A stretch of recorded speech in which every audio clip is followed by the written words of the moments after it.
Behind me is where construction and rail steel is being made that are used in strategic projects right throughout the UK. This is all made in Scunthorpe. If we lose this facility, we won't be able to do anything other than import this steel. That means jobs will go here, and frankly our ability to create anything in this country will be lost forever. Behind me are the blast furnaces Queen Anne and Queen Bess. For people who've lived in the Scunthorpe area like I have for most of my life, they know that blast furnaces are a critical part of the steel production process.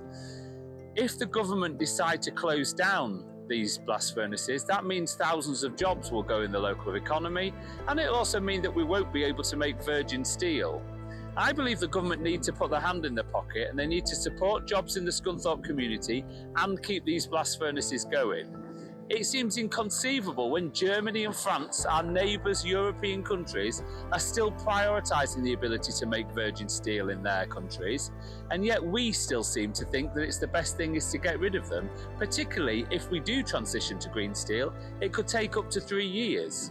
So what I want is a firm commitment from this government to make sure we can keep the blast furnaces until we transition away into other steel production processes, but most importantly that we keep these jobs here in Lincolnshire. If we lose the blast furnaces, we lose our right as a nation, we lose our sovereign capability to make steel.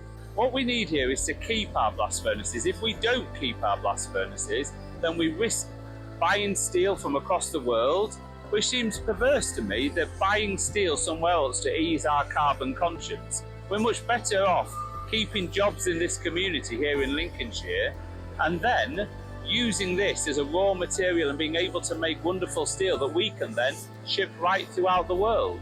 Most people know that I was born in Lincolnshire. In fact, I was born in this town of Scunthorpe, which I think really matters if you're going to try and represent people in Lincolnshire. I've just been round the British Steel plant, and British Steel is a real serious emotional attachment for this community. My dad worked here, my family and uncles and cousins all worked in this plant. I even had a spell in the wages department when I was doing work experience as a kid. It's something that we sort of did, but I think there's something quite special about making sure that we make things in this country, and that's what's special about British Steel. I didn't just turn up for a picture.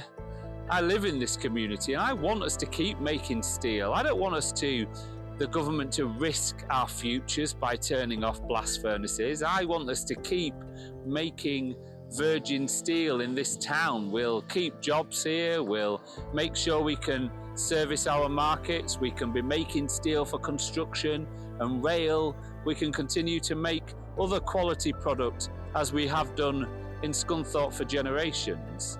So I think when we think about the future of steel making, we have to be positive, but only if we accept that we have to keep blast furnace steel making.